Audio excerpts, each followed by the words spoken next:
Okay, alright. I gotta get straight to the point. Gotta make up for lost time. No intro again this week. It will return next week. It's me, Captain Days. We live action. You already know what it is. Thanks again for tuning into my channel to yet another Bleach review. This is Bleach chapter 654 titled Dead Man Standing. This chapter of Bleach. Damn, this chapter of Bleach. Okay. The very first thing I liked about this chapter was after we see Lyle, Star Knight X, burst into Reishi heavenly particles, and we see his feathers fading, well, not fading, but just falling. And of course, now she couldn't handle that power. She's just fatigued, just overwhelmed by the power. She goes to collapse. Her legs and knees just buckle, and Shunsui catches her. But what I like is, at some point, she goes on to say, let's go on to the others. Let's go on and help and fight the others. Let's help the others and let's fight the rest of the Star Knights. But see, what I like about that is, I mentioned this in one of my other reviews, is when you have a war like this or any type of major group battle and one character, one good guy defeats the one bad guy, it only makes sense for them to go on to the next. So if one group of people is having a tough time with this enemy, here comes the backup because this person already defeated their opponent. But we see in Bleach or in so many other animes or mangas, there's something that happens that stops them from going on to help the next person. It's some type of plot wall or just backup wall, whatever you want to call it.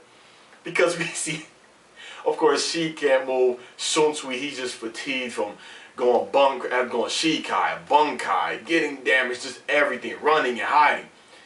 He's done and fatigued. She can't move, so they're both just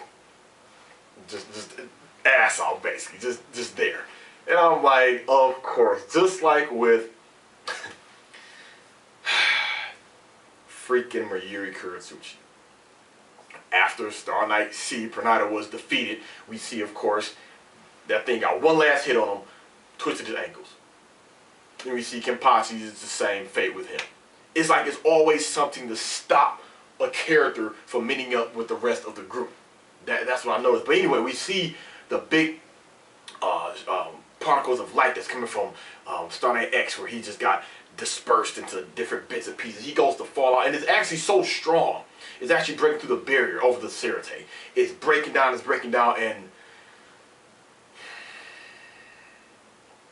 this motivator was still alive.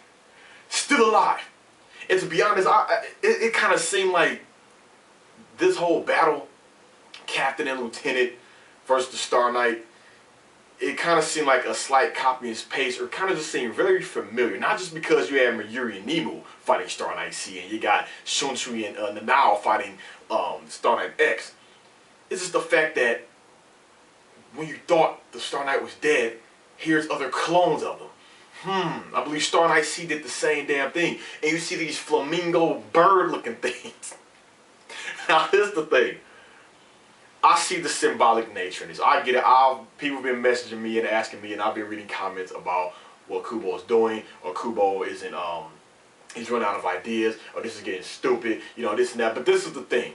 And I like what Lyle said. And it's the symbolic thing of it. Of course, like I've said it before in my other reviews, and this has been known all throughout time in history, that angelic beings, okay, I'm not saying he's literally an angelic being, but get what I'm saying, angelic beings are not human. They look very weird in our eyes. Of course, God created the angels. For the ones who believe it, but whatever. God created the angels. The angelic beings look completely different from humans at times. Like I said, even on Bayonetta, if any of you are familiar with Bayonetta, look at those angels he's fighting. They look like creatures, like monsters. They look crazy. They really do. But I like the symbolic nature how he realized his halo was gone. He's as if he's a fallen angel, from sin. And the fallen angels, they even take on a different form from what they looked like when they were original angels. And of course, I guess his theme is a bird theme. So even though he's a fallen angel, he's going to look different than what he looked before. He's still in the theme of a bird, but I did expect him to look crazy or weird again. I mean, this is a weird looking angelic bird-looking creature though. But I wasn't too surprised. But I like how he said it. I lost my halo. I'm like a fallen angel, defeated from the heavens. I like the whole metaphor, symbolic nature of that. But the big overall shocker of this chapter, of course, we see the return of Kira Izuru. This guy, because you see, he was going crazy. You know, Star Knight X was going crazy. Head and everything was just warping, and that Soul Reaper. That one Soul, they're all looking like, what is that? What is that? What's this raining from the sky? And when he forms up and his head is starting to just form again, he shoots this ball of Reishi, spirit energy, and it go right past that motivator head. It's just gone. And it hits the background.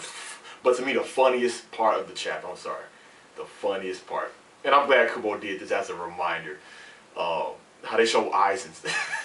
He was still sitting in the chair, just thinking, what the hell is going on up there? I mean, it's just messed up. But they did the smart thing by saying, hey, you know what, Aizen, this is only as far as you're going to go. But will he ever get out that chair? I mean, damn. I guess Kubo said, you know what, I'll bring him back, but not completely. You know, I'll bring him back, but his interaction will be very limited. So anyway, with the return of Kira Izuru, I was shocked, but I wasn't. The whole thing about someone showing up, it didn't really shock me because you got to look at where the characters are, how they're spread out, and who's occupied by who. So when Star Knight X failed out, you know, and he's just making all these clones and causing chaos and havoc, and all these regular Shinigami grunts can't do anything, they're panicking, he's just destroying Soul Society or the Serite. I'm thinking like somebody is going to have to come and stop this. I'm thinking like, who is it going to be? I know it's not Grimjaw. I'm thinking like, could it be the Fullbringers? I'm thinking like, that'll be hella random. You know, out of nowhere they decide to show up, and I'll be wondering where they at the whole time, because we see Ganju, he trained them, but Ganju was with them, you know, Ichigo and friends, but where are the Fullbringers? But whatever. So I'm just racking my brain thinking who is going to show up, but we see it was Kira Izuru, you know, already with the Zanpakuto, Wabisuke, and reveal.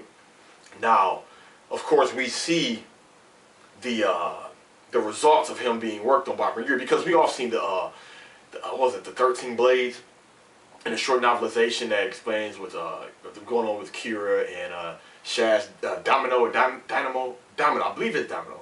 Anyway, correct me if I'm wrong down below. But speaking of which, I knew that motivator wasn't there. So many people, and Young Money Gigi, if you're watching, if you still watch me, you know, I gotta hit you up. I told you that motivator was not dead. I know how it looked to everybody. Ichigo seen him, and then there was an explosion. They looked up, and you just seen Ichigo come out. It's as if Ichigo killed him off panel. But I knew he wasn't dead. I just knew it. But as far as Kira, I actually thought he was dead.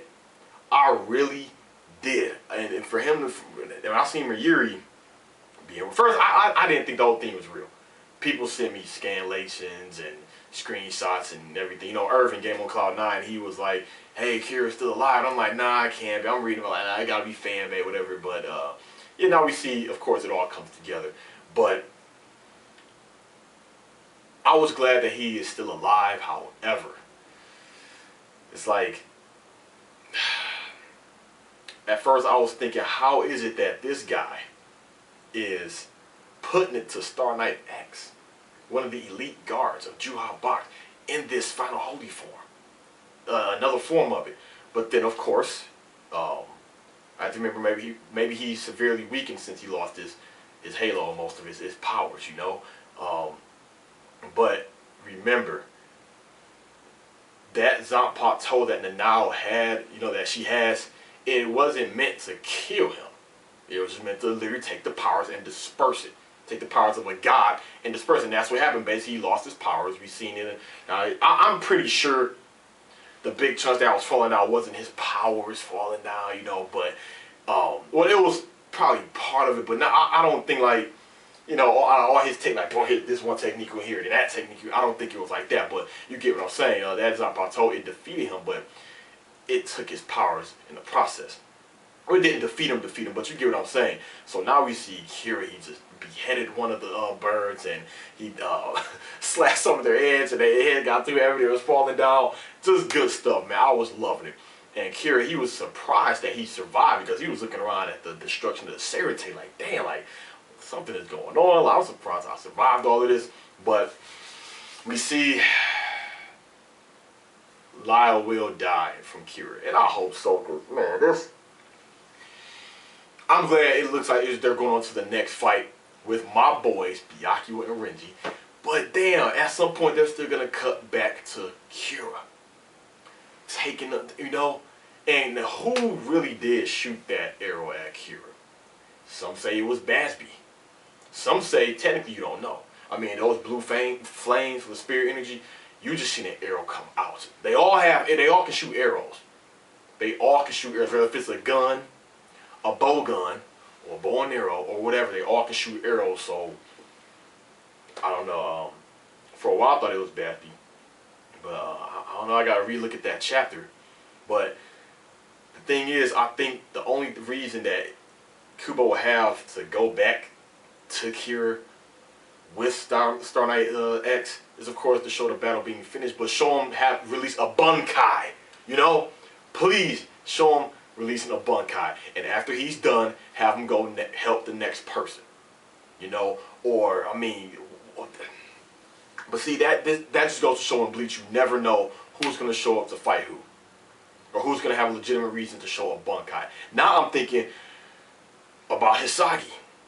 His reason to show up and have a Bunkai. He's still down and out. Star Knight X put a cap in his ass. And I'm thinking, the Fullbringers, what is this Grimmjow gonna get back up? There's still so many things, and who is gonna have the one-on-one match with Haswell? I'm saying Ichigo, and so is Game on Cloud 9. It may be Urahara, you never know.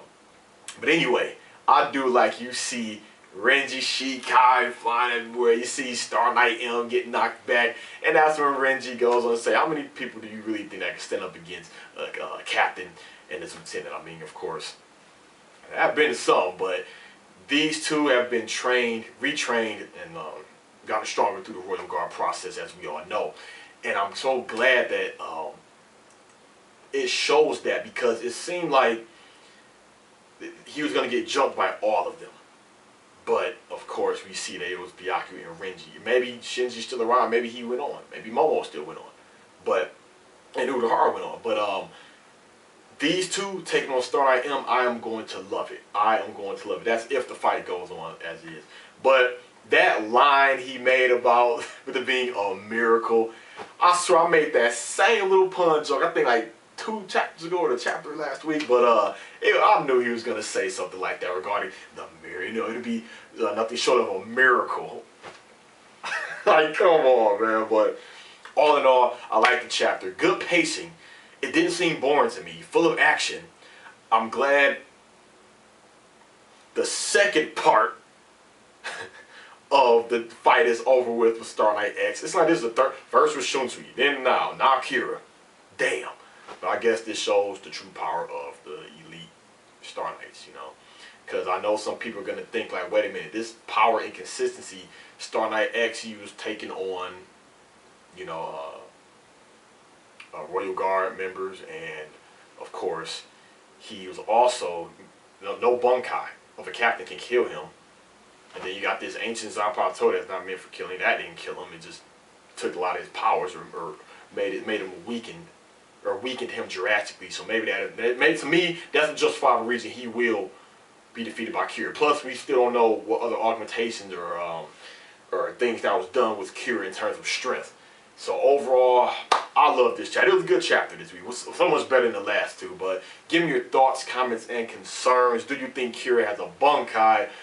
What do you think it'll be? I remember Kubo did speak on that. He said it'll be very disgusting. That's what he said. I remember. So, yeah, that's by any least. But damn, I mean, Kira Zero. Star Knight X, he needs to die. He really does. Thanks for watching. I'll see y'all next week.